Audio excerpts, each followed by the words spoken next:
Paolo Abilino and Kim Chiu update. Kim Chiu, mas napupugian kay Paolo kisa kay Park Se-chan. Pambawi ni Paolo Abilino kay Kim Chiu ang What's Wrong with My Secretary Kim. Ito ang inamin ng aktor sa media conference ng kanilang baliktambalan pagkatapos ng massive success ng linlang nung tinanong sila kung ano ang ginawa nilang unusual alang-alang sa love. Dahil sa pagmamahal ko bilang katrabaho, kasabay tingin kay Kim at sa lahat ng binigay mo sa linlang, pambawi to sa'yo, say ni Paolo na ikinakilig ng sobra ng mga andon sa media conference kabilang na ang maraming fans sa Gateway Mall. Kaya nga rin wala raw siyang second toe dito, oo kaagad siya dahil sa actress. If it was offered to me and it wasn't Kim, I'd probably have second toe. Pero iba ang sagot ni Kim. Ano ba yung love? Nakalimutan ko na. Sabay hagikik ng actress. So nagseryoso rin naman at sinabing sobrang giving ko talaga na tao na parang ayoko na male-left out or may na-off or something. I always give as long as I can give. Grabe rin ang tilian ng nagdiagnose si Kim na mas gwapo naman ang leading man niya kaysa sa original actor sa Korean version nito na si Park Se-chan. Sabay papuri na alam niya yung ginagawa niya. Very consistent sa trabaho and parang we share the same passion when it comes to work. Saka parehas kami na gusto so nakakagulat na parang boy counterpart ko siya. Ganti naman ni Paolo, low-bat version siya ni Kim. So parang makaka-amaze na makakita ng boy version mo. Nakakatuwang makatrabaho ang isang Paolo Abilino. Mas nakaka-amaze kasi tanggap niya itong rom-com na genre so mas napahangan niya ako as an actor dahil kaya niyang gawin lahat talaga in his best. Hirit pa ni Kim, natuduhan ng kilig noong Sabado sa MediaCon. Nahirapang sumagot ang actress at nagbirong ang hirap naman. Ano ba yung love? Nakalimutan ko na, hahaha. Ipaalala mo ba sa akin sabay tingin kay Paolo? Nagkatawanan ng lahat ng nanunood sa MediaCon ng serye ni na Kim at Pao na ginanap sa Araneta Center Gateway Mall 2 noong Sabado. Does it have to be kahit love for a friend or love for a coworkers? Balik tanong ni Pao sa host na si Ay de la Cruz. Sabay sabi ng aktor, siguro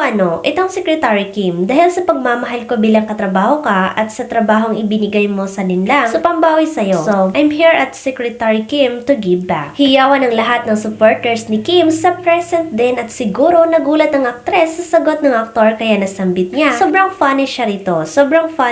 Hindi siya si Paolo Abilino. Pinutol ni Pao ang sinasabi ni Kim, teka lang, pagmamahal yung pinag-uusapan, bakit mo change topic? Sagot kaagad ni Kim, syempre pinupuri kita. Pagtatapat ng aktor, I think if it was offered to me and it wasn't Kim, I would probably have second thoughts. Sundot ng host, so because of Kim, go na. Wala nang isip-isip. Because of Kim and Sir Dio and Rinal, former head of Dreamscape Entertainment, ang sagot naman ni Kim sa tanong na unusual niyang ginagawa pagdating sa pagmamahal, unusual marami. Sobrang giving ko talaga na tao. Parang ayokong nalileft out or na-OOP or something. I always give as long as I can give. Kasi wala namang mawawala sa akin kung magbibigay ako Parang siguro, hindi ko alam kasi yung sagot niya na dito tuloy ako. Pahayag ni Kim, pero unusual na bagay. Siguro marami ka namang magagawang unusual kapag nagmahal ka. Parang hindi na yun unusual sa'yo. Parang normal na sa'yo yun kapag nandun yung love, so hanggang doon na lang muna. Sinang-ayuna naman ito ng host sa sobrang giving nga raw ni Kim dahil nasaksihan niya ito at 100%